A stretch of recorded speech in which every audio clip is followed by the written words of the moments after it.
Your weekly horoscope with Jerry and Matt. Lights, camera, action! Hey, good evening. Welcome, horror fans. Welcome to another edition of the Weekly Horoscope. I'm your host, Jerry, here with my partner, Matt. And Matt, this week we're going to look at found footage, a subcategory of horror that kind of goes back to 1980 and really took off in the late 90s and in the early 2000s. And you can kind of see why this has become such a popular category for filmmakers. Yeah, well, the found footage is a technique that's a reflection of the times, where the technology for recording video and audio has become cheap and advanced enough to where the average person and even teenagers have it in their pockets. So it kind of gives the audience this new form of narration that submerges them into the story and making it feel like they're watching actual home footage rather than actors. And so, like you said, this also allows for amateur filmmakers to make a really good and enticing film. Yeah, and I think the first example that history really marks for this type of film is Cannibal Holocaust from 1980, and then it really was an underused idea until the Blair Witch Project. It just blew up, Yeah. and and that was followed several years later by Paranormal Activity, Yep. and what you have with both of those is low budget movies that utilize this technique to become massive hits. And then that just opens the floodgates for copycats and duplicates and people saying, hey, let's try to make this next $100 million surprise hit. Yeah, and you have a lot of talented people that have taken a crack at it, and I think it's also a good way for people that are talented that don't have a huge budget to kind of be really creative with what they can do. And I still think that we haven't seen the best of found footage. I think that's going to be it's. I really like the genre. I think there's some really interesting ways to tell stories with the technique, and I kind of look forward to seeing what else people do in the future with it. Yeah, even George Romero dipped his toe in his Dead work with Diary of the Dead, which was a found footage film within his zombie library that really went back to as the zombie apocalypse started and was captured by an amateur film crew. And it's one of his lowest rated entries into that series. I actually really enjoyed it. I thought it was a darn good film and a different spin on familiar ideas. So I think I agree with you. It definitely has potential. I think the downside is with it being such an open forum for anyone, there's a lot of crap dumped in there too. Right. I mean, that kind of comes with it. So you kind of have to sift through a lot of the bad stuff to kind of find the hidden gems. But I guess that's the nature of any kind of B movies anyways. Sure. We're going to start this week with a movie called Wreck from 2007, directed by Jaume Balaguero and Paco Plaza. And our story is a fairly simple one. We start with a reporter, Angela, and a cameraman, Pablo, and they're filming at a fire station for a behind-the-scenes TV show. It's called While You Sleep. And they prowl the depths of night for all these things that happen while you're asleep, and they're going to spend the evening with a fire station. So pretty simple setup premise. Yeah, I like this movie a lot. It's one of my favorite found footage films. I like how it has a very small set piece, which kind of creates a lot of tension because it's really just side of this building, and they just have a set of stairs that they're going up, and it just I think that does a lot for the found footage because they can only do so much within where they're going to go and how much they can film, and so I think it allows them to be really creative within that realm. It's one of my favorites in this realm as well because, for one thing, I like the fact, the guy behind the camera is a professional cameraman, even in the context of this story of fiction. And one of the shortfalls for a lot of these films for me is the excessively shaky cameras. The scenes drop out of view, so you only get a glimpse. It's kind of a common trope used in these movies, with the found footage being the excuse to not show anything. This movie handles it a little bit differently. There's a little bit of that, but it's always in the context of something high speed and horrific going on, and it actually adds to the tension rather than takes away from it. Yeah, they actually answer one of the good questions that all of these movies have to kind of face is like, well, why are they recording this and not helping, or why aren't they running? Right? Like, so the reporter Angela, she doesn't want to do fluff pieces anymore. She kind of wants to have a breaking story. And so she's like, we need to let everyone know in the world what's going on here. We need to keep filming this. And so that kind of creates the whole reason of why they would keep filming it. And so I think it answers that really well. Yeah. At the firehouse, we see the quarters that they live in, their equipment, the dining hall, and of course, in the middle of the night, a call comes in, and our crew takes off with Jose, Alex, and Manu, and the call just comes in as public assist. They head into an apartment building. The cops are already there, and there's many tenants already gathered in the lobby, and there's a woman screaming upstairs. And so they go up to the third floor. They break the door down, and here we find Conchita, who lives in this apartment. She's in a nightgown, and she's bloody, and she's just sitting there menacingly, oddly. And finally, the cop approaches her. She screams and takes a bite from his neck and just starts ripping flesh off of his neck. Yeah, and that's one thing this movie does really well is it actually it's really gory, for like one of the low budget movies. Like you can see his skin stretching off. It's kind of has that Night of the Living Dead feel to it. Like, and it's almost like, what's going on here? Is she a zombie or something? Like you don't know yet at this point in the story. Yeah, and it's unexplained to a degree, which always adds to the,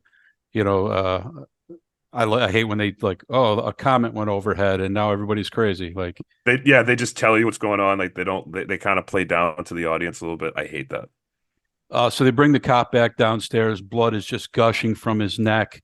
And when they get downstairs, they find out the outside doors are locked and sealed off. The building is being quarantined by the public health department. And panic ensues among the group of tenants. And while they're sitting there talking kind of in a panic, one of the firemen, Alex, falls from the upstairs and just splats in the middle of the lobby. And It's like, okay, I wasn't expecting that. It's I don't want to call it a jump scare, but maybe that's what it is. But it's really well done. Angelo and Pablo go back up with the camera. They want to document what's going on here. They're trying to get to the bottom of it. They encounter a woman in the hall who's bloody and staggering, and then that woman dies. They enter Conchita's apartment to see what's going on, figuring she was somehow involved with Alex falling over the balcony and down into the floor. And the woman, she looks monstrous at this point, even though it's just a woman. Yep. She charges them, like screaming and just flailing her arms and acting monstrous. Yeah, and they have the lighting. The lighting's good in this movie. Like they kind of they have it like flickering on and off for a little bit, so you can't really tell like what's going on with her. It's well done. Yeah, a cop followed him up and shoots her dead before she can get to anyone. So they go back down to the lobby where they find out now all communications, television, radio, cell phones, is all cut off. And we see the building is actually draped in plastic, like they're trying to saran wrap this entire building, to a degree. We meet a few of the tenants a little bit more in the lobby. There's a young girl that's sick, and she's down there with her mother. There's an Asian family that everybody's kind of pointing the fingers at because the father didn't come downstairs. He's not feeling well. And there's a person who's a medical assistant, and he's trying to take care of the cop and the fireman, and they're both losing blood and dying rapidly. Yeah, so there's chaos is ensuing immediately. Yeah, absolutely. Angela's trying to interview residents, trying to find out more, kind of do her background story on whatever this is going to become. And they find out that a health officer is going to enter the building. And they're like, okay, finally we'll get some answers. And the officer enters in full hazmat suit and says they're going to be testing all of the residents' blood. and he forces them to shut off the camera, but it gets turned back on, and they follow him anyways. We see this health official in a room, and they had to climb up on a box and like look down through a little window. Yeah, they're trying to like sneak the footage in like real quiet, like come up here, we're gonna see what they're up to. Yeah, they're And just yeah. Go ahead. no, I was just gonna say they want the truth, and this guy is obviously there to hide everything. Yeah, it's funny because the funny thing about it is like the I need the story at all costs reporter trope, right? Like Yeah, it's like she'll do anything it takes to get the story, and so like she's like breaking all the rules, and they keep telling her shut the camera off, and she's like just keep rolling. yeah, she's Gail Weathers from Scream, right? She's the Yeah, same. but it's funny to me nowadays. Like you never see that. You see so much stuff now with with everything with protests and everything that goes on politically and all the stuff that goes on. People with cell phones, they just record everything. No one cares. Like it's to the point now where it's like no one's trying to shut down cell phones. Everyone just accepts that up the cell phones are up. Everyone's recording, right? It's a lost battle, so there's really no point. You Right, shut right. down one cell phone, and there's Everyone 15 else has others. got them. Yeah, Yeah, yeah. yeah, That'll be the next big found footage movie where it's just shot from 100 different cell phones and you keep seeing different angles. that may exist. Yeah. Um, while he's examining the cop and the fireman, and he's in there with the medical assistant, um, the cop rises up and attacks. He's laying there sick, and all of a sudden he just launches up and he starts biting everyone around him. Well, the health officer runs, and he tries to lock the door behind him, and basically trapping the rest of the victims in with the now infected cop. So the infected number is growing, and now they're trying to break through. At this point, we learn that the family with the sick kid had a sick dog that went to the vets and was diagnosed with an unknown virus. So we're like, okay, maybe this. And the mom keeps saying that the kid's just got tonsillitis. Yeah. And Yes. So it turns out this place might be like the ground zero event. yes, so the residents are all turning on her, and now they're blaming her. They're like, tonsillitis, my ass, and they're like moving in like an angry mob. Yeah. Yeah.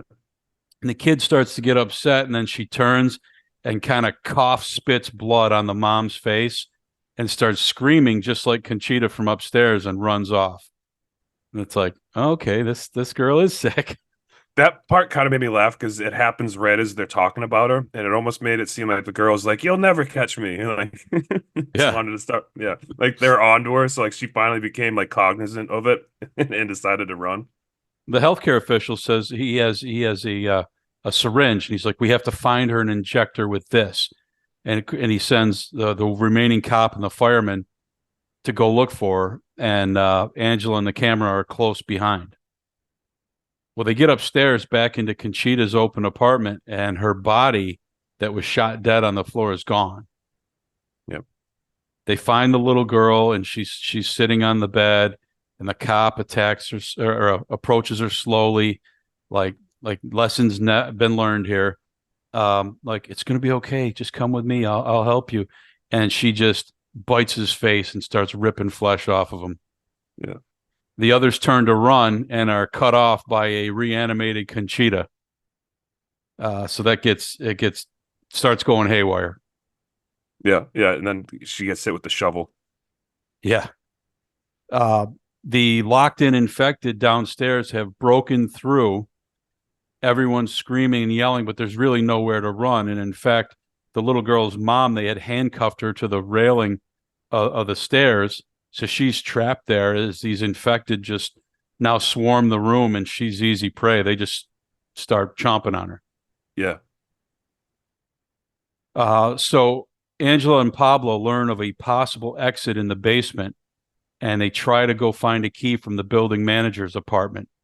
But they can't get downstairs. They can't get to the basement because now essentially everyone in the building is infected except for the two of them. So they're Right. So yeah, trapped. yeah, they're trapped in the stairwell of like zombies all coming up. Well, they all like they have the camera angle down and they show all the zombies like looking up, like, and which is good. It's a great scene for the audience because you can kind of see like the claustrophobia that they're facing, right? There's nowhere to go. So their only option is to head up to the top apartment that is supposedly abandoned. I think they said the tenant's Italian, but he never comes there, and Yep. the place is just empty. As they start to head up, the lights go out, like at a further layer. Yeah. Yeah. So we can now only see through the camera light.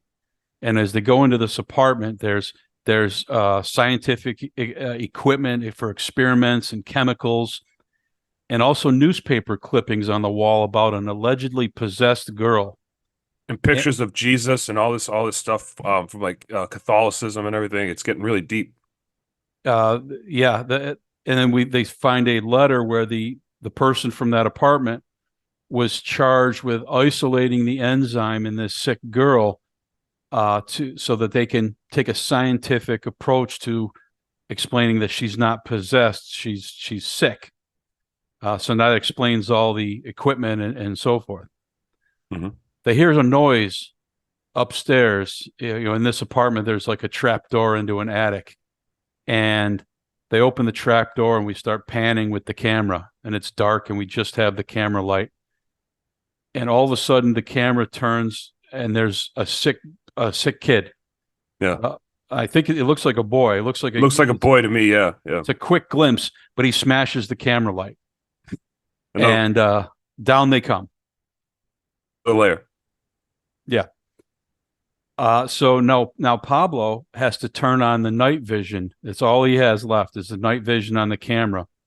And if you've seen, the poster or the DVD cover, that's where you get the Angela covered in the green light, the kind of the famous shot, because It's a great shot, by the way. It's a great poster. Yeah. It is. Yeah. Um, Angela's completely in the dark. She doesn't have the night vision. She's terrified. She's yelling, and we find out that in his efforts to uh, locate this enzyme in this girl, the girl's still there, and we see her through a long distance shot, and she's like tall, thin, gangly body, lurching. It's like, again, she moves not like a human, but like something else. Like a monster. Yeah. And she's super creepy, and she's out looking for food. And she sees the camera, and we see the camera get knocked around a little bit. It lands on the ground, and our only view is this Tristana eating Pablo. So our cameraman is now toast.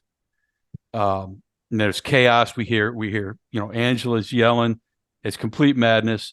The camera gets hit again, and we have the image of Angela, and she's quietly crawling towards the camera. She's breathing hard. She's sweating. She's terrified, and she's getting closer to the camera. And the last thing we see is she's dragged quickly away, screaming into the darkness. Yeah. And that's the end of the movie. And That's the end. Yeah. I think this movie is excellent. There are several examples of edge of your seat tension. There's some really, really creepy parts. There's some good gore. There's some really good surprises, like catch you out of the blue jump scares, I guess, but not, I don't know, meaningful jump scares. Like they impacted the story and they really went somewhere. I don't know. It seemed different. This is a quality found footage movie. 100% quality. It's one of the best found footage that exists. It does a lot of things with the story as well.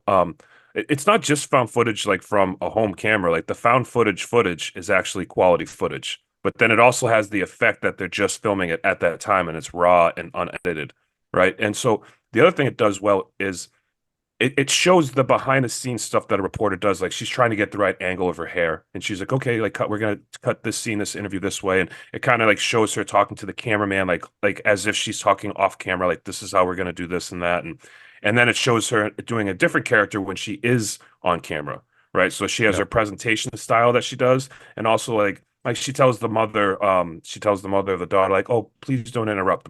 I can't have you talking while I'm interviewing your daughter. No one can hear you anyways." Then turns around and goes back in interview mode with the daughter, and so she kind of plays this dual character, and it's believable. And so you have this, Angela has this very well developed character, and then it kind of gets surrounded by this like ensuing chaos that's just like closing in on her, and then she starts to panic. And I just think that the acting's really done really well. Yeah, absolutely. I enjoy this movie. This movie was remade. American version is actually called Quarantine. It's essentially the same movie. For some reason, it is basically the exact same movie. For Yeah. some reason, the original Spanish version is rated higher. It's generally higher received and more critically acclaimed. The American version is good though, and does star the great Jennifer Carpenter in the reporter role. So that's Hmm. always a plus. But Yep. either one of these, check them out. It's a cool story. It's a one location, all enclosed, which has kind of a claustrophobic element to the terror, and it's just well done. Our second film in the found footage category is a movie that kicked off a long series that continues to this day, VHS from 2012.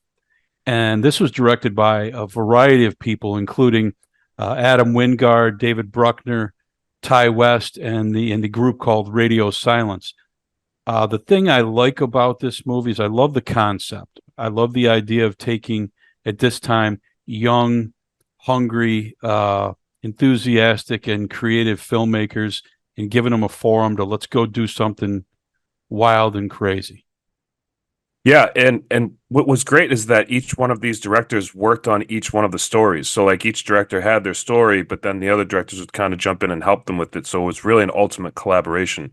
And another thing I really liked about this movie was, you have this one story of these guys that are looking for these VHS tapes, and then in them looking for the VHS tapes, they have to look like sift through these crazy VHSs that have crazy stories on them as well. So you get these five sub stories with this overarching story on top of it. And I think the way that they narrated the whole thing was done really well. And the five guys that the guys that are looking for the story, the VHS, their story to me seems like they're the biggest scumbags than all the people in the other stories. Like the other stuff's kind of like supernatural and weird, but like the guys that are looking for the VHS tapes, they seem like the worst bad guys of all. They did a really good job pulling that off. Yeah, I did find like most of the people in the entire movie are dislikable.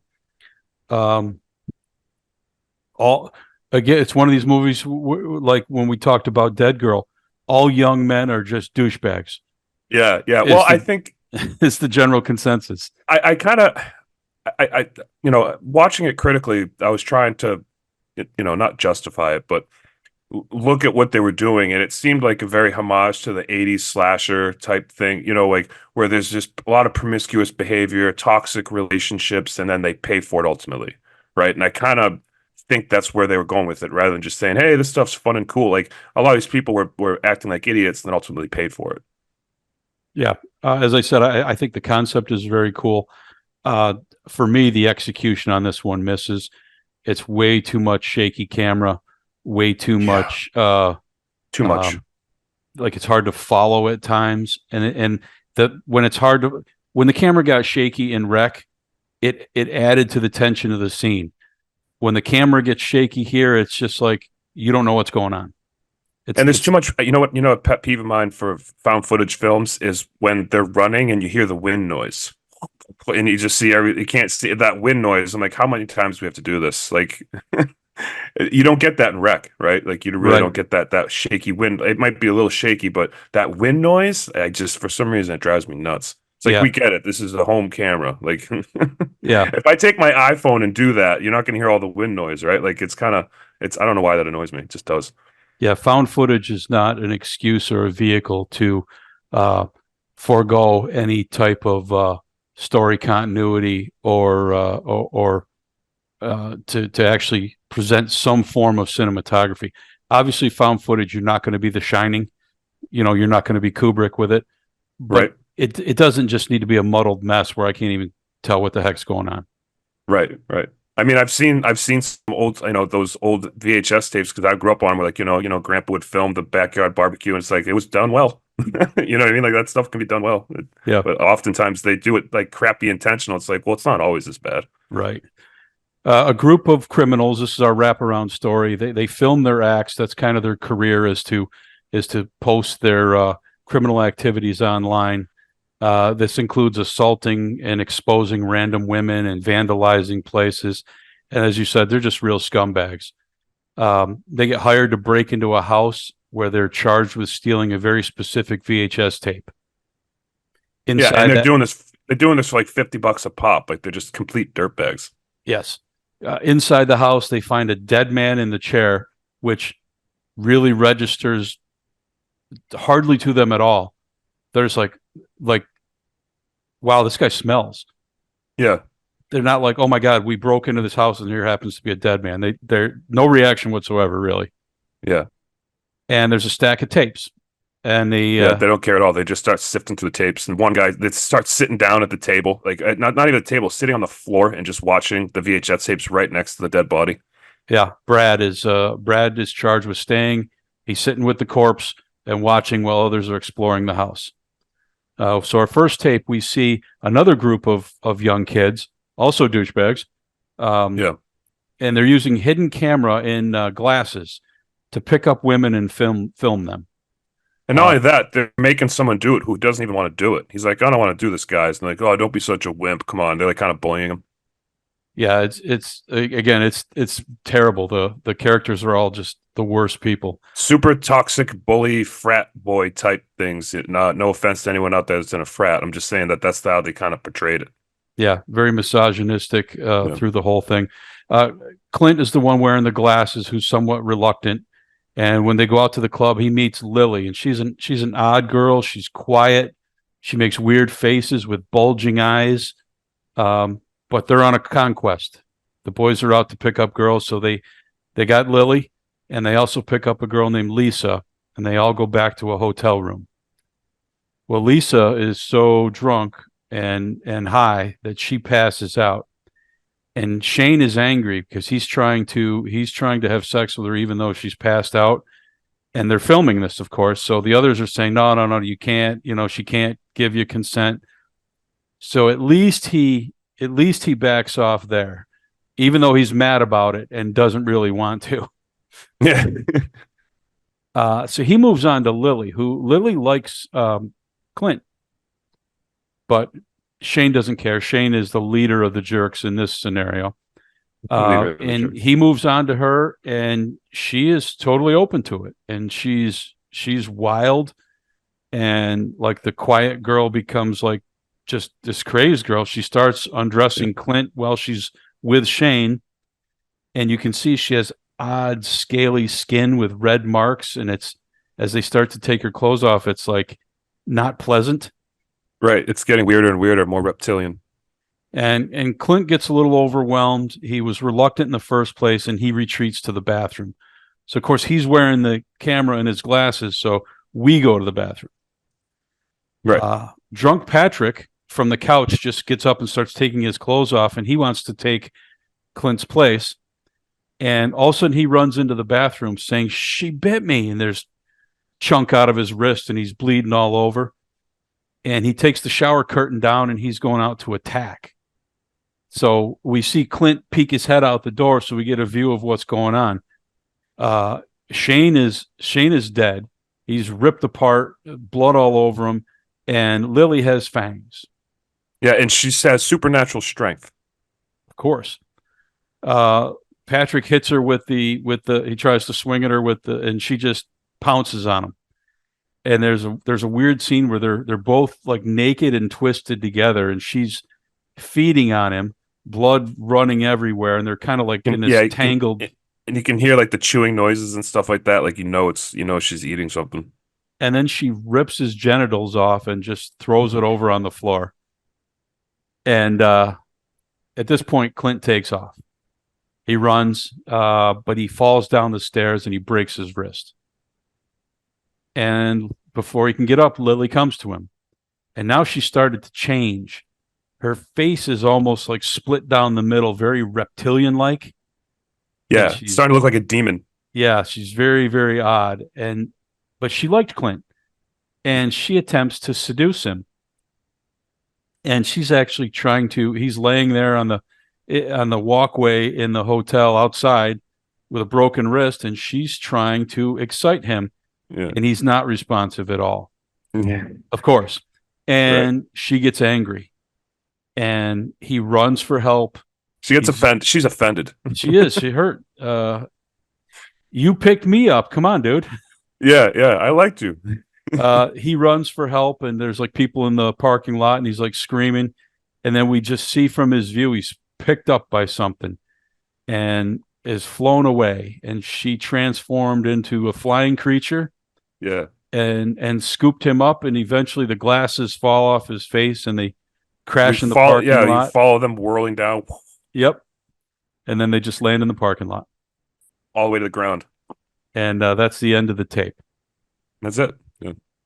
And so we cut back to that's what all of these stories are, by the way. They're all just unexplained, right? The unexplained, you know, the weird, the gothic, you know. And I love the concept. I would love to write an anthology and put together, you know, 4 or 5 stories. And you should, Jerry. Like that to me is like, that would be fantastic. I just, so many parts of this. It's fun to write a short story that's unexplained. Yeah. So we go back to the room on our wraparound story, and Brad is now missing. He's not sitting there anymore. He's gone. The guys in the basement find a bunch of tapes, but they actually see a man in the shadows of the basement. Yep. Another guy, Rocks, goes in. He can't find Brad. He puts in another tape. So we move on to our next story. And it's a couple on a road trip. And they're married, and they go to like a Wild West junction. And they put $1 in a fortune teller machine. And it's like an old cowboy with a... It's almost like the and they even mention the machine in Big. She does, yeah. She says, "You've seen Big, right?" I love that meta stuff. Yeah.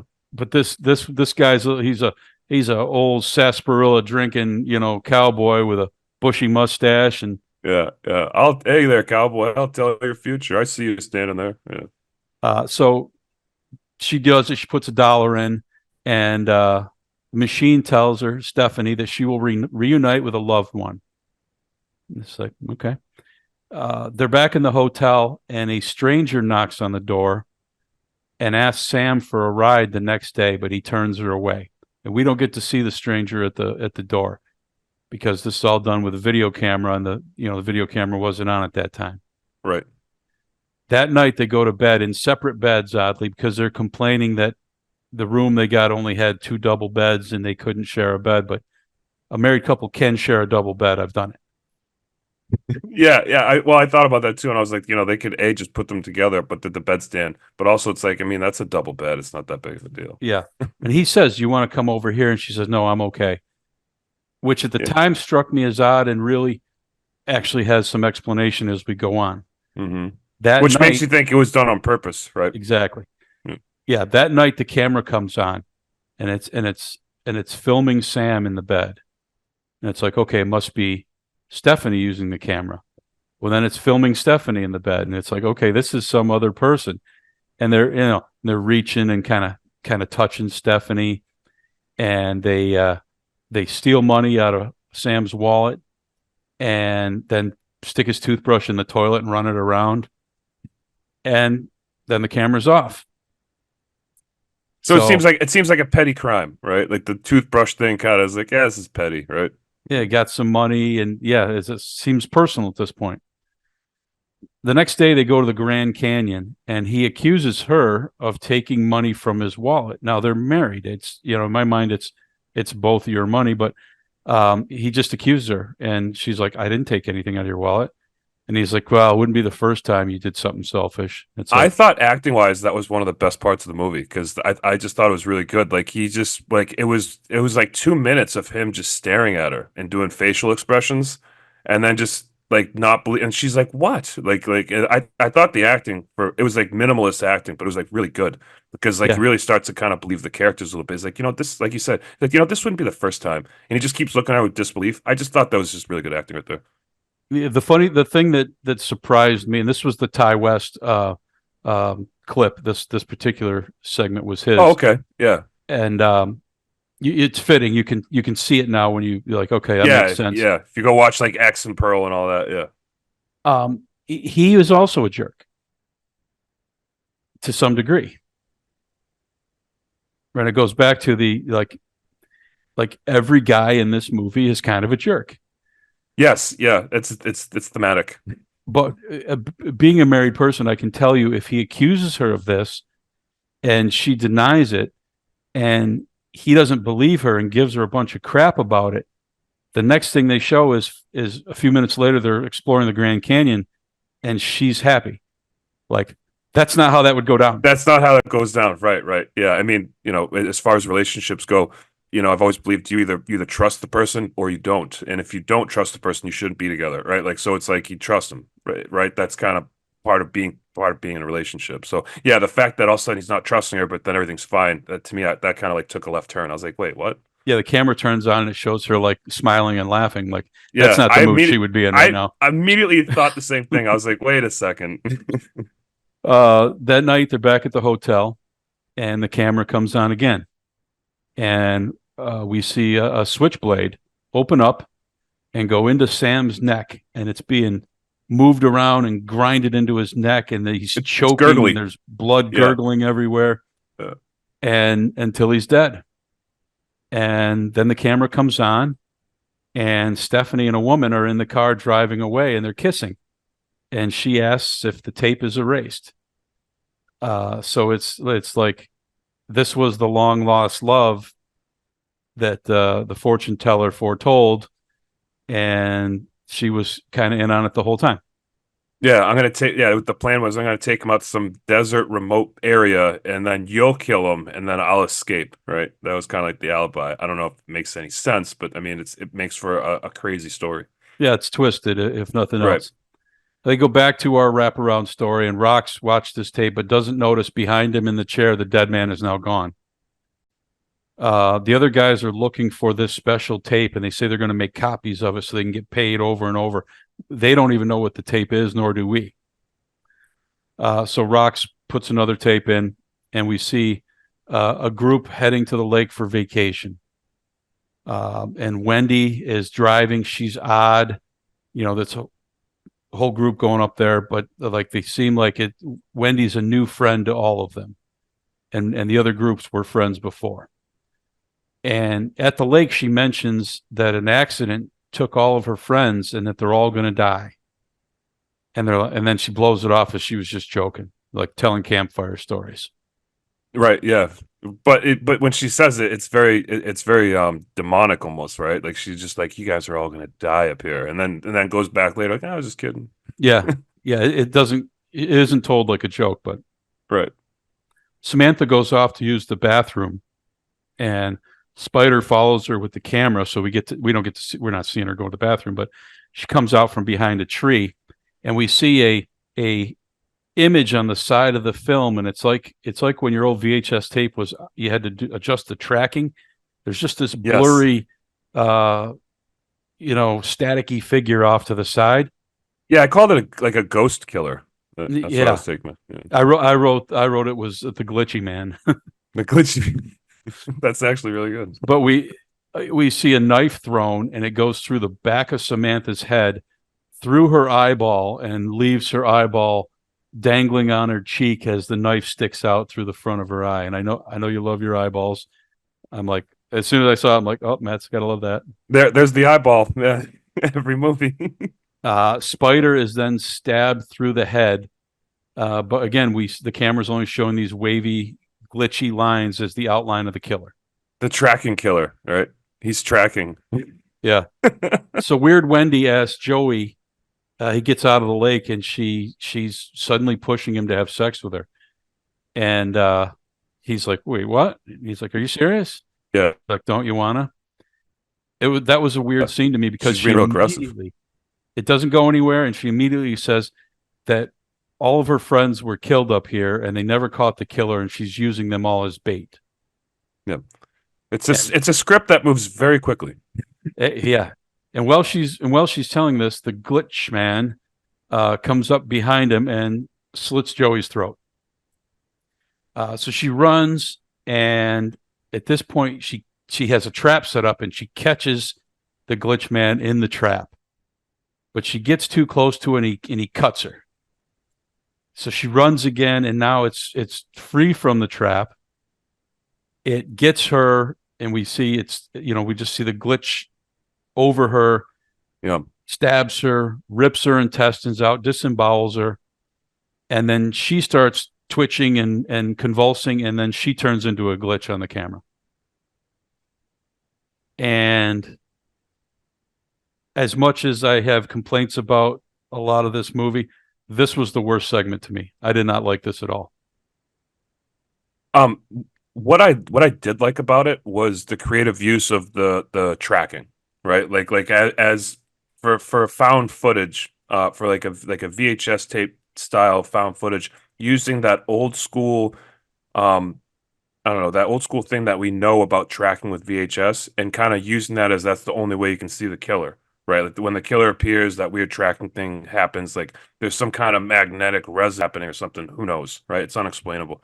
I thought that technique was very interesting for the found footage, but I thought the story itself was just a little over the top cheesy, and like it just, I get really bored with the overly sexual stuff, right? When they try to always, oh, they're gonna go up to the camp and everyone's being flirty and sexual. I just get bored with that kind of. I think it's lazy storytelling. It's Um, same thing that's been seen 100 times. And this yeah, story was so rushed, yeah, so incomplete, so without any character development whatsoever. Um, and I actually did not like the tracking glitch. It just yeah, it made no logical sense. yeah. I mean, I think that was part of the whole unexplained, because the whole none of it made sense. Like, what is that thing, right? Like, it's some kind of demon. It's you don't even I know, know. right? Like, yeah. I just thought, as far as filming something for a found footage, I thought it was an interesting approach to it, and I thought that was kind of cool. Everything else, as far as the story, to me, I was like the dialogue, the story, character development. Yeah, I didn't care for it. So we go back to our wraparound, and Gary and Zach return to the living room. Um, Rox is gone. Now that's the second member of their crew has just disappeared. The corpse is back in the chair, and they're confused, like where'd everybody go? But they're still looking for the tape. So they put in another tape, and this one shows Because Emily is they need their $50. right. People are missing. Their friends are missing. Like, hey, we need this tape. It's $50. Yeah, one thing I will say about this is that I think this movie's too long. It pushes Yes, 2 hours. I think it's at least a segment too long, and I think they could have fleshed out the other segments a little bit better. I agree 100%. I thought the same thing. I was like, this movie's too long. But yeah, like each segment, I was like, all right, guys, come on. Rec is an hour and 18 minutes, and it just flies. It's nonstop story. It's action. It's scares. Yep. And this was clunky to me, but um, this one starts with Emily video chatting with James, showing her new apartment and her new place, and she's telling him about a bump on her arm that reminds her of an accident she has as a kid. There's no real explanation there. It's like, oh, that's strange. I wonder how this is going to tie in. She hears noises, and a childlike ghost slams her door shut. So she thinks she's haunted. She thinks her new place is haunted. She confronts the landlord, who claims no children have ever lived there and no one's died there. Yep. She video chats again with James, and she wants to cut the bump and see what it is. Like, I gotta do something with this. Yeah. He's an aspiring doctor, and he urges her, don't cut it. You're going to get it infected. Yeah, I'm going to be there. I'm going to be there within the week. I'll look at it when I arrive. Yeah. And I mean, she should have just went to the ER. Right. Yeah, I'm going to video chat somebody who's not around. Hey, look at this. And she's like showing him. She sets up her laptop to try and catch the ghosts when she's video chatting James, so she can show him her ghosts and prove that her place is haunted. And two appear and knock her out. And as they do so, James comes into the apartment. And the bump on her arm, he surgically removes a fetus from her. And they're From her not back. ghosts. Sorry. He removes it from her back. He cuts open her back and like they kind of remove it from the back. Yeah. Crazy. Yeah. Gross, kind of. Yeah. But there's a tracking device in her arm, and those weren't ghosts. They're aliens, and they've been using her as an incubator to grow alien human hybrids. And James asked how much longer they're going to keep using her because it's taking a toll on her and she might not survive. But the standard protocol we learn is after they deliver the fetus, they erase her memories, and then James snaps her bones to simulate that she was in an accident. Yeah, she thinks that she was in a car accident. She ran outside in the middle of the night while sleepwalking, and she's schizophrenic. And the doctors diagnosed her with, and they put her on medication, and so her life is dwindling out of control in every kind of direction. And he's just like, "Oh, that's terrible," and kind of has to move on to the next one. Yeah, they video chat again, and she believes she wanders into traffic. Her doctors diagnosed her as schizo. She's upset, and she tells James, "You need to get a normal girlfriend." And she's crying and saying, "I'm sorry, I'm such a mess." And he reassuring, says, "No, you're all I want." And then he hangs up and calls another woman, and she has a bump on her arm, and she refers to him as her boyfriend. Yeah, And it's we the see same. we see that James is part of this incubating process with these aliens. Yeah. And that's the end of that tape. That's it. So Gary's the only one left. Zach is gone, and now the corpse is gone. And he doesn't know what's going on. He's looking around. He goes upstairs, and he finds Zach's decapitated body, and the dead old man is zombified. And he turns to run, and he falls down the stairs, and the zombie follows him down and kills him. And at this point, the final tape in the other room kicks on by itself. Yeah. And we get our final story. A group of boys going to a Halloween party. They arrive at the wrong address and decide they think they're just the first ones there, so they sneak inside. They are classic. Happens to people all the time. All the time, yeah. Some paranormal things start to happen to them, but they think they're in the coolest Halloween haunted house ever, and kind of blow it off.